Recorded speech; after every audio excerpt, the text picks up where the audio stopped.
இது வரைக்கும் நம்ம குடும்பத்திலேயே நான் கேள்விப்படாத வார்த்தைகள் எல்லாம் நீ என்கிட்டயே சொல்லி காட்டுறியா? கூட பிறந்த தங்கச்சிய உன் புருஷன் கூட சேர்த்து பேசுற அளவுக்கு உன் புத்தி கெட்டு போயிடுச்சா? நீ எப்பதான் திருந்த போற? முதல்ல உன் சின்ன பொண்ணை திறந்து சொல்லு. என்னாச்சு உனக்கு அனிதா? என்ன இப்படி ஹாஸ்பிட்டல்ல தனியா விட்டுட்டு வந்துட்ட? ஐ எம் ரியலி சாரி அண்ணி. அங்க அவங்கள பார்த்த கோவத்துல நான் அப்செட் ஆயிட்டேன். ஆனா அண்ணி இங்க பார்த்தா அம்மா கூட அவங்க பக்கமே பேசுறாங்க. என்னம்மா, அம்மா உங்க 2 பேருக்கும் அம்மா தானே? சமாதானப்படுத்தாம சண்டைய மூட்டி விடுவாங்க. அத்தை, நீங்க உள்ள போங்க. நான் அவகிட்ட பேசி புரிய வைக்கிறேன். கவலைப்படாதீங்க, வாங்க.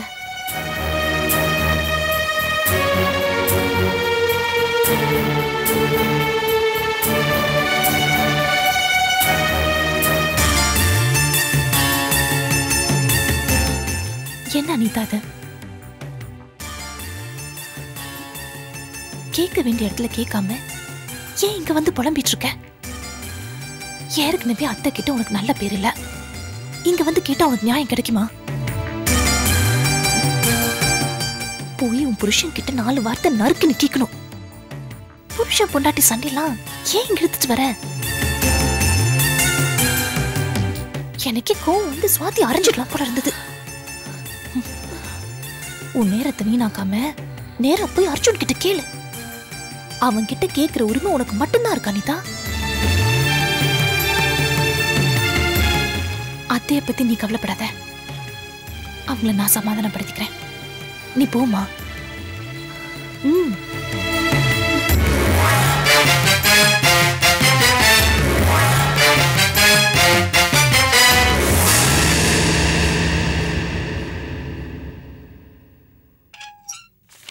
லக்ஷ்மி, பரவாயில்லையே, என் மூடு தெரிஞ்சு காப்பி கொண்டு வரையே நீ. அவங்களுக்கு தான். அவர் இங்கே தானே இருக்காரு. விருந்தோம்பல் தான் நல்ல பழக்கம். அது எப்படி கொண்டா.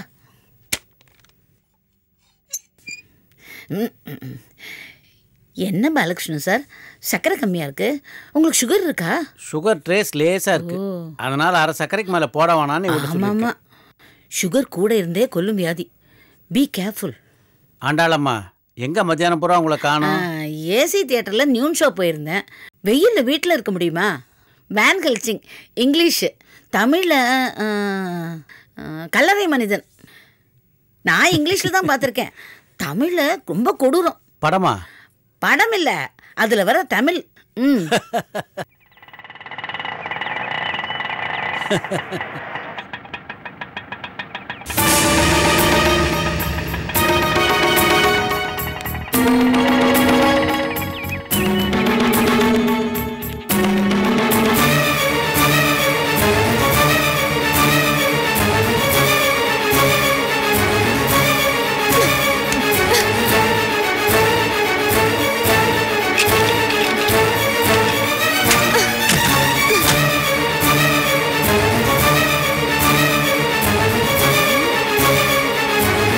வீட்டுக்கு வந்த மருமகளா இல்ல வீட்டை பேக்க வந்த மருமகளா?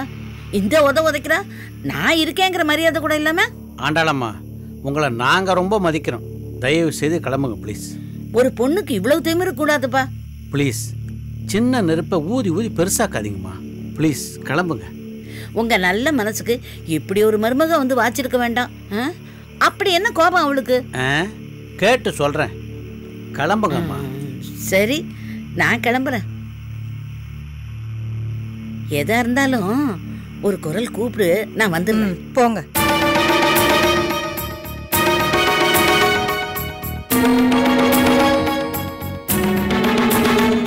ஆண்டாளம்மா,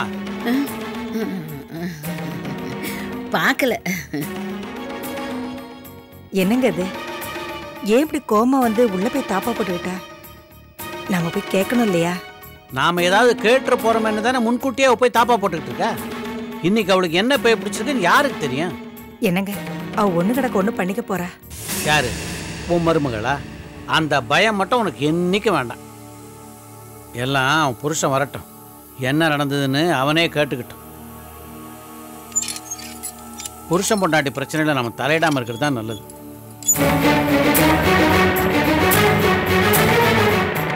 என்னங்க, அர்ஜுன் வந்துட்டான். நானும் பார்த்துக்கிட்டு தாண்டி இருக்கேன். அவன் வந்ததும் வழக்கம் போல் நீ ஆரம்பிச்சிடாத, நான் பார்த்துக்கிறேன். கொஞ்சம் சைலண்டா இரு. நான் எதுவும் சொல்லலைங்க, நீங்களே சொல்லுங்க.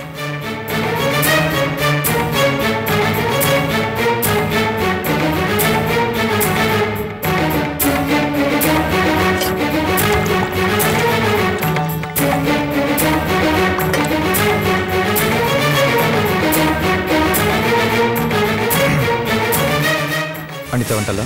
வந்துட்டா. வந்த உடனே படார்னு ரூம் கதவை சாத்தி தாப்பா போட்டுக்கிட்டா. அவளுக்கும் என்னடா பண்ண நீ? நான் என்ன பண்ணேன்? எல்லாம் தன்னால நடக்குது. என்னடாச்சு? ஒன்றும் இல்லைப்பா. நம்ம ராஜு எனக்கு உடம்பு சரியில்லைன்னு கார்த்திக் சொன்னான். அவரை பார்க்கறதுக்கு ஹாஸ்பிட்டல் போனேன். அதில் என்ன தப்பு? அதில் எந்த தப்பும் இல்லை. ஆனால் நான் போன அதே நேரத்தில் சுவாதி அங்கே இருந்தா. வேற யாரும் இல்லையாப்பா? சுவாதி மட்டும் ராஜுன பக்கத்தில் நின்று வேதனைப்பட்டு அழுதுட்டு இருந்தா. ரொம்ப அழுதால, அழாதன்னு சமாதானப்படுத்தினேன். அதை உன் பொண்டாட்டி பார்த்துட்டா. இது போதாதா? இதுக்கு மேலே வேற என்ன வேணும்? அப்பா, ஏன்பா இவ புத்தி மட்டும் இப்படி இருக்கு? எதையுமே ஒரு நல்ல எண்ணத்தோடு பார்க்காம தப்பான கண்ணோட்டத்திலே பார்க்கறல. ஒரு ஆரோக்கியமான சிந்தனையே இல்லை இவளை. இவளை எப்படிப்பா திருத்துறது? திருத்துறது இருக்கட்டும், முதல்ல போய் அவளை சமாதானப்படுத்து. முடியாதுப்பா. என் மேல எந்த தப்பும் இல்லை. நான் போய் அவளை கெஞ்ச முடியாது. அர்ஜுன் மா, சில பையங்களை இப்படிதான் விரட்டணும். நீங்க தயவு செஞ்சு இதுல தலையிடாதீங்க. அவகிட்ட போய் தேவையில்லாம சமாதான பேச்சும் பேசாதீங்க. சொல்லிட்டேன், அவ்வளவுதான். அப்படியே விட்டுற முடியுமாடா? ஏய் விடுடி, அதான் அவன் பாத்துக்கிறேன்றான்ல. அது மட்டும் இல்லப்பா, எனக்கு அவளை பத்தி நல்லா தெரியும். மிஞ்சினா கெஞ்சுவா, கெஞ்சினா மிஞ்சுவா. அவளா பேச வருவாள். அப்ப பாத்துக்கலாம், நீங்க போங்க. சாப்பாடு எடுத்து வைக்கட்டுமா? வேணாம், இன்னைக்கு சங்கடகார சதுர்த்தி, நான் விரதம். இந்த மாதிரி பொண்டாட்டி எல்லாம் கட்டினா இது மாதிரி விரதம்லாம் இருந்து தாண்டி ஆகணும். தபார், எனக்கு எந்த விரதமும் இல்லை. சாப்பாடு எடுத்து வை, நான் வரேன். போடி.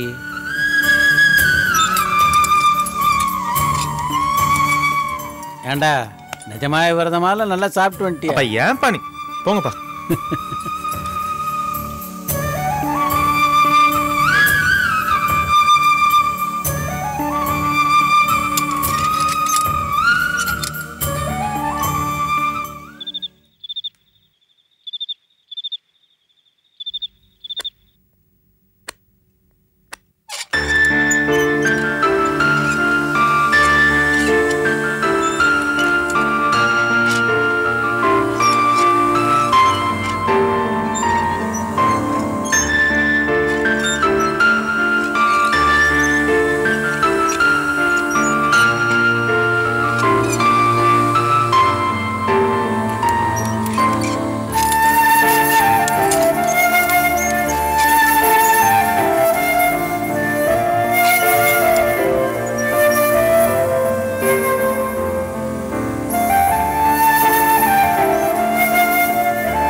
மா,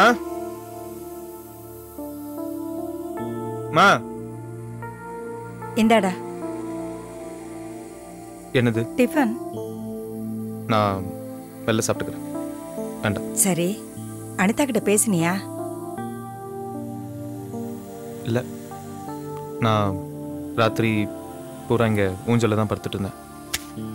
எங்கே போய்ட போறா? இன்னும் எவ்வளோ நாள் இருக்குல்ல, அவளா வந்து பேசுவா. வரம்பா.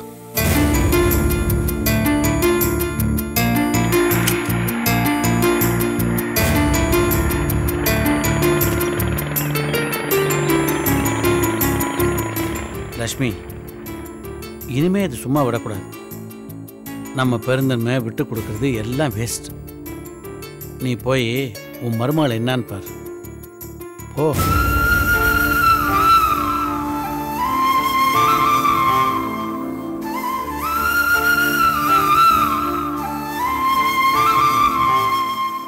படுத்திருக்காங்க. தூங்குறாளா? பாரு என்னன்னு.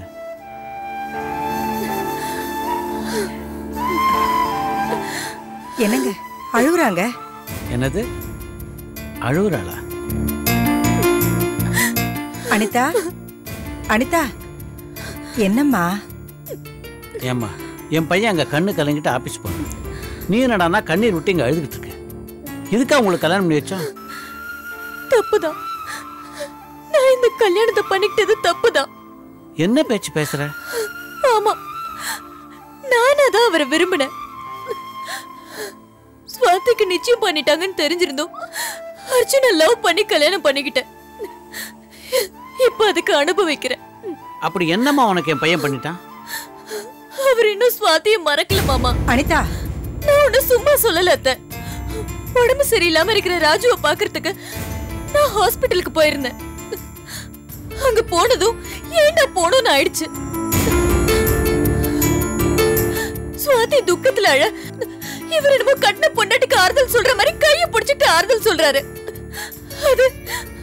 அதை என் கண்ணால பார்த்தேன். என்னம்மா அது? இதுல என்ன இருக்கு அழறதுக்கும் ஆத்திரப்படுறதுக்கும்? நீங்க நல்லவர் மாமா, உங்களுக்கு எதுவுமே தெரியாது. அவங்க ரெண்டு பேரும் இன்னும் பழச மறக்கலையா, இல்ல அவருக்கு என்ன பிடிக்கலையா? என் வாழ்க்கையே பாழாயிடுமா இல்லாட்டி பாழாயிடுச்சா? எல்லாமே சந்தேகமா இருக்கு. அனிதா, நீ படிச்ச பொண்ணு, நீயே இதெல்லாம் தப்பா எடுத்துக்கலாமா? அது மட்டும் இல்லாம சுவாதி யாரு? உன் தங்கச்சி. அவளை நீயேவா சந்தேகப்படுறது? பாரு அனிதா, அர்ஜுன் கேரக்டரை பத்தி இந்த உலகத்துல நீ இல்ல யார் சொன்னாலும் நான் ஒத்துக்க மாட்டேன். என் பையன்றதுனால நான் பெருமையா பேசுறேன்னு நினைக்காத. அவன் அவ்வளோ நல்ல கேரக்டர். அதனால தான் உன் தங்கச்சிக்கு நிச்சயம் பண்ண அவனை உனக்கு நான் கட்டி வச்சேன். ஆனா இன்னி வரைக்கும் அர்ஜுன் என் நம்பிக்கையை வீணாக்காம உனக்கு 100% சின்சியரா இருக்கான். இந்த விஷயத்துல எங்க நம்பிக்கையை விட உன் நம்பிக்கை ரொம்ப முக்கியமா. தாம்பத்திய வாழ்க்கையில முதல் வெற்றியே பரஸ்பரம் நம்பிக்கை தான்மா. இந்த பார், இவளை கல்யாணம் பண்ணி 25 வருஷம் ஆச்சு. இந்த 25 வருஷ வாழ்க்கையில ஒரு சின்ன கீறல் கூட வந்ததில்லை. அதுக்கு காரணம் அவளுக்கு என் மேல உள்ள நம்பிக்கை. இந்த பார், உனக்கு ஒன்று சொல்றேன், என் பையன் அர்ஜுன் உன் மேல பரிபூர்ண நம்பிக்கை வச்சிருக்கான். இன்னொன்னு சொல்லவா, வாழ்க்கையில் எவ்வளவு வேணா சண்டை வரலாம், ஆனா சந்தேகம் வரக்கூடாது. அது உன் வாழ்க்கையே நரகமாக்கிடும். என் பையன் எவ்வளவு நல்லவனாலும் நிச்சயமா உனக்கு டவுட் வர மாதிரி நடந்திருக்க கூடாது. அதை நாங்க கண்டிக்கிறோம், புரியுதா? நீ இனிமே எதுக்கும் சந்தேகப்படாம எப்பவும் சிரிச்சுக்கிட்டே இருக்கணும். அப்பதானே நாங்க சந்தோஷமா இருக்க முடியும். எங்க சிரிப்ப காணாம? அது தபார் லட்சுமி, உன் மருமகளுக்கு காஃபி டீ தவிர வேற எதை வேணா போட்டுக்கணும், சரிதானா?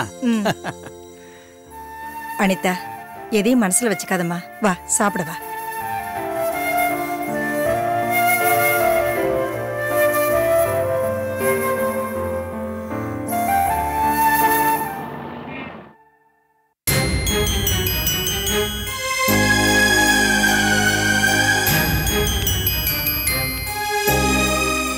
Sister, yes doctor. இந்த மெடிசின்ஸ் எல்லாம் ரெகுலரா கண்டினியூ பண்ணுங்க. Okay doctor. Fine. Doctor, Rajan இப்ப எப்படி இருக்காரு? நான் உள்ள போய் பார்க்கலாமா? தாராளமா போய் பாருங்க.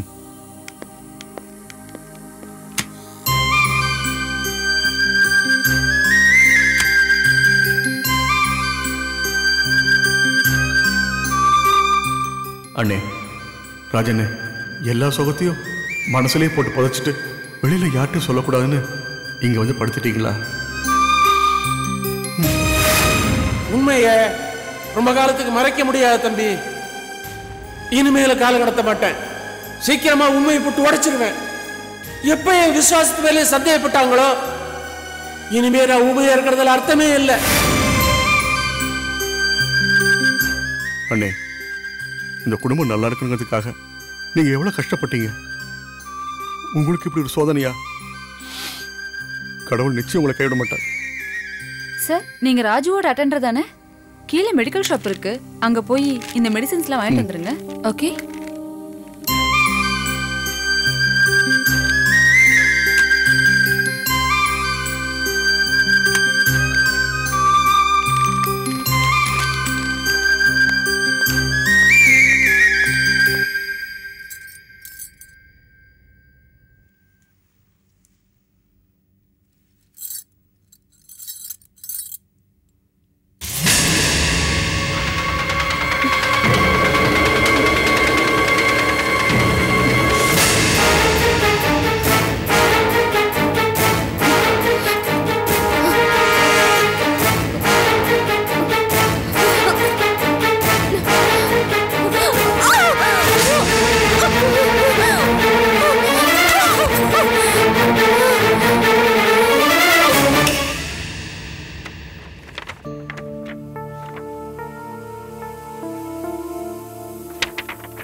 I hope the position regarding the sales is quite clear now. What's the next point? நம்ம இங்க முக்கியமான விஷயம் பேச வேண்டியது என்னன்னா லேபர்ஸோட போனஸ். Go ahead. ஃபெஸ்டிவல்ஸ்லாம் நெருங்கிட்டே இருக்கு. நம்ம இப்பவே என்ன பெர்சன்டேஜ் கொடுக்க போறோங்கிறத டிசைட் பண்ணிட்டா I think we'll be on the safer ground. Okay.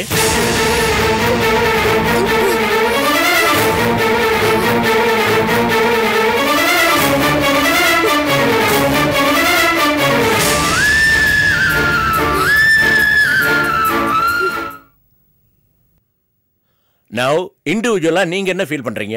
அவங்க டிமாண்ட் எல்லாம் மீட் பண்ண முடியுமா? முடியாதா? அப்படி முடியாதுன்னா என்ன கொடுக்கலாம்? உங்க ஒவ்வொருத்தரோட கமெண்ட்ஸ் எனக்கு வேணும். Have you made a study? Sir, labourers demand 15% bonus. ஆனா நம்மால 8%க்கு மேல கொடுக்க முடியாது sir.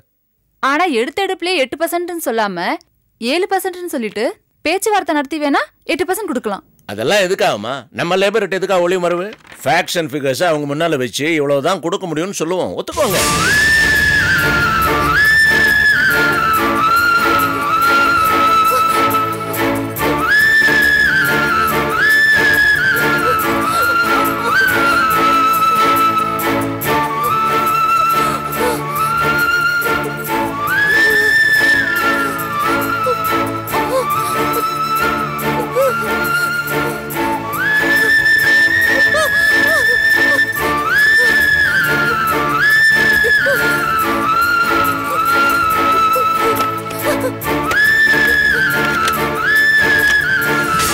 It's better to be frank.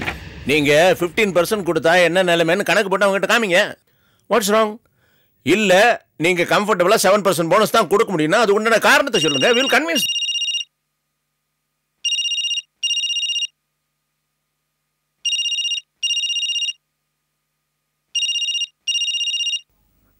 ஐயோ, ரோஹிணி ஃபோன் பண்றா.